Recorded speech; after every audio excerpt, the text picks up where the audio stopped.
Out of breath over there. Not a whole lot to say over there in the That's a big dub right there. Big East ballers are good. Sometimes you just got to let the money speak for you. They are definitely doing that. Southwest Soldiers, not exactly in the same boat. You see, they got a goose egg in the W category, 0-3, as they lace them up against Summit Valley Open, who come in 2-1.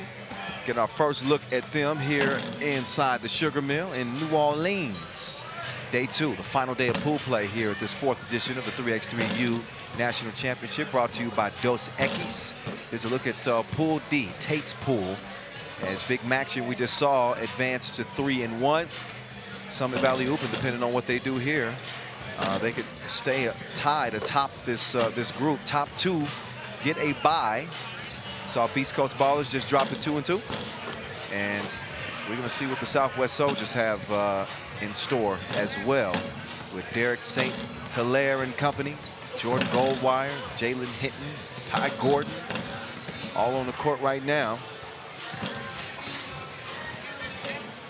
And with this Summit Valley Open team, we will take a closer look. Our starting lineup brought to you by Invesco QQQ. Nicholas Mushinski had the highest shooting percentage of anybody yesterday, 6'11". That's not a big shot. Rocky Cruiser out of North Dakota State, he's a big boy too.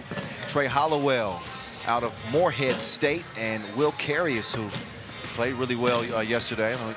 You were impressed with him, Ron. I was surprised he was only 14th in scoring. It felt like he had a couple games. Now he was a little bit up and down, but when he got hot, boy, was he hot. And then the No Limit Soldiers. I thought I told you. That's too old for you, Robbie. Southwest Soldiers, represented by the Big 12 in the Southland.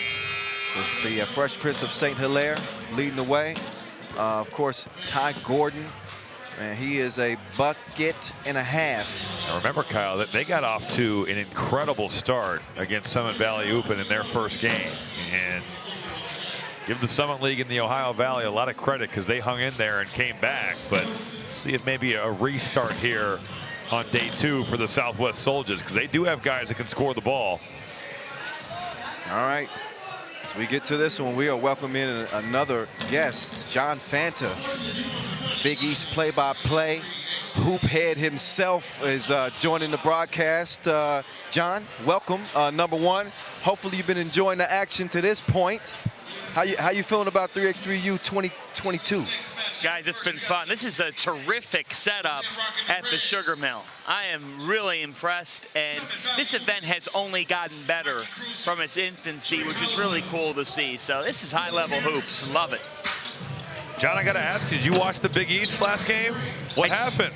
Well, yeah, the Big Ten Maction team took it to them. Yeah. I mean, plain and simple. That was some Gavitt Games revenge, if you will. There you go. If I do say so myself. The Gavitt Games revenge from early December. I'm just excited because we have the 2 most ubiquitous guys in college basketball, and Robbie Hummel and John Fanta in front of me, that, like, you cannot turn on your television on any night and not hear one of these 2 voices. And I'm just like, I'm a little starstruck, Tate, that I have. Yeah, and you're our favorites. I mean, more Fanta than Robbie, but, you know. I was going to say, this is the only time that Robbie Hummel and I will ever be mentioned in the same sentence. Because if I'm guarding Robbie, we got some major problems right now. I'm just telling you. Yeah, I was thinking about my favorite podcasts. I was like, well, Bill Simmons' podcast and some of those other ones. I don't even know what they are, but it's definitely not Titus and Tate's one. Man, so much shade being thrown right now. It's just Poor Kyle's in the middle of it. I'm telling you. Sorry, Kyle. I just want to mediate this thing, but look, I can't separate these 3.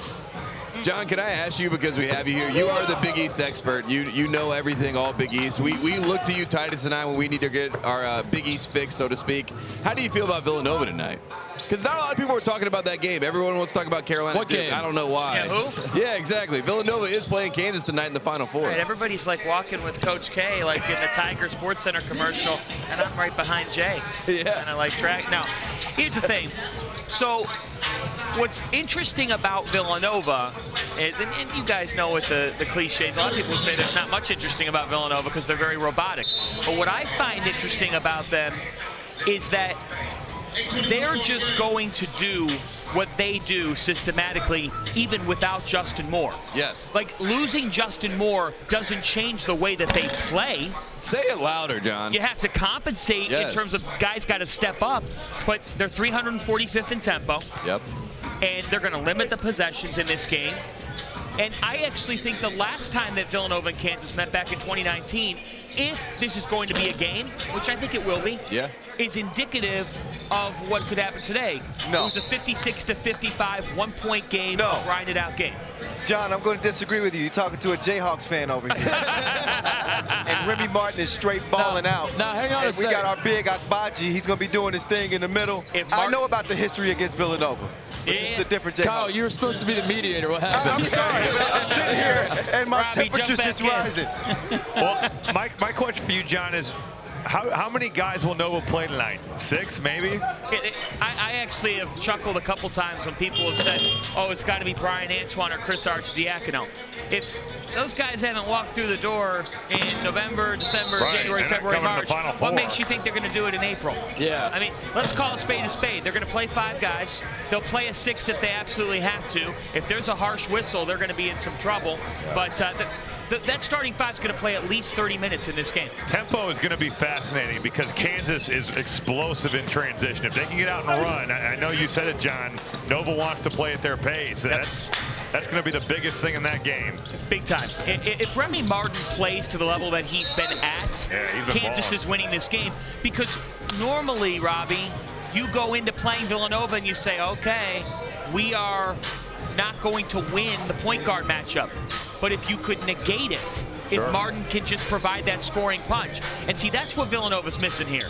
How does Villanova score the ball? They only scored 50 against Houston. They've had trouble scoring the basketball, and Justin Moore typically gives them that offensive burst. So that is worrisome for Nova from an offensive perspective, but they want to muck this up.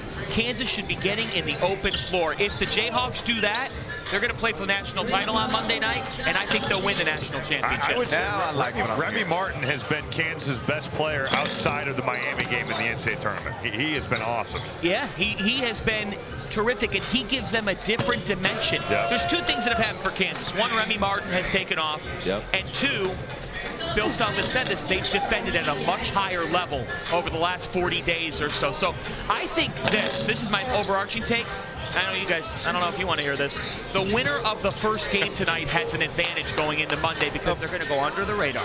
Absolutely. And the emotional impact of winning the game on Saturday, whatever team does win, it does make Monday feel a little bit anticlimactic no matter what. It reminds me of 2015. Like, bingo. When Wisconsin beat Kentucky, they were like, we won the national championship, and Duke was waiting on the other side like, now you got to play us. So I feel like that has the same energy. We picked a perfect game, by the way, to talk about the Final Four because this is an absolute blowout. Yeah, it's great. Summit Valley Open up 16 to I'm a closet Summit fan. Yeah. So I am. So I'm going to come out and to tell you that right now here. I love watching Summit hoops. Okay. Making them in. So this has been a dominant performance here. I've got some money on them to win this thing. Here's a little game update. Derek St. Hilaire just actually joined the team. He just showed up. We were wondering where he was at. He shows up 4.5 minutes into the game, and he just checks in. Playing with 3 guys in this sport is torture with no subs. So, right, you're looking at the score, and Summit Valley Upa's running away 17-4. That's largely in part to the Southwest Soldiers not having a sub. Your teammate like, man, we've been playing the whole freaking time. Where have you been? Do we know where he was? Maybe he had another obligation. He didn't want to compete for 1,000. He might have an obligation with a hurricane. Yeah, or I'm Fake sure. Fest. Hey, I have a side story as I'm sitting with you guys. I cannot find Rob Dahlstrom. I've been looking for him for about 16 hours. Where is Rob? I have not heard a thing. It was his birthday. Is this a scoop? Yeah, are you breaking news? Wait, I just have a breaking news. He literally just texted just now. I literally just woke up. It is 12:52 local time. Yikes. Bobby New Orleans, D's baby. birthday was last night, and he went a little bit. He went after. Yeah. He had some hurricanes. He went portaling. Bourbon Street will get you. Oh, that is without a doubt. Oh, man. This is not if I lived in this town full time, I don't know if I could handle it. You wouldn't live long. Yeah. This is like a 72-hour city. Big time, Bob. Hey, What a game. hey, John, that's game time. We appreciate appreciate you. Thank you, John guys. Thanks, Fanta Kyle. joining Thanks, the Robbie. broadcast. Thanks, John. You're the Nothing best, but man. love. See you, John. Man, that was Shanae ugly. 21-4. Summit Valley Open just absolutely destroyed the undermanned Southwest Soldiers. They win this thing going away by 17. So a big win deserves a big bag of cash. Let the dollars flow. As we take one more look, Carius, one-legged release off. No, that didn't go off the glass. That just went straight through the nets. That's the game-winning shot. $1,000 awaiting them, as are the Duffel Bag Boys in the Dos Equis Lounge after the money shower. Over to you. Summit Valley Open with the kind of win that makes our jobs hard, Tate, because I'm not even really sure what to ask about that. 21-4, like, I mean, we don't really need to break that down. You guys even sweating?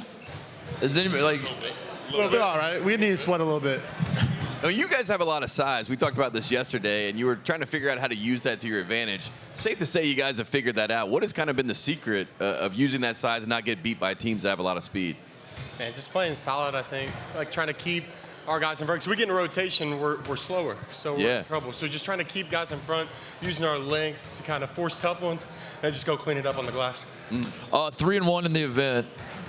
This is your first game today, day 2. How are we feeling overall? How do we feel like you figured it out? I mean, if there is such thing as a statement win in 3x3, I would say winning 21-4 is a statement win. You guys, I assume, are feeling good. Yeah, definitely. I mean, we came ready to go. That film paid off last night, I think. But, and that's why they call this boy Trey right here. I don't understand this. Everybody that says they watch film, they then laugh. Are you guys? I'm starting to get the impression, Tate, that maybe they're not in fact watching film. Maybe in New Orleans. We're in New Orleans here. Yeah. Maybe these guys. We were just talking about hurricanes and Bourbon Street, so yeah, it checks out. You guys got to have fun too.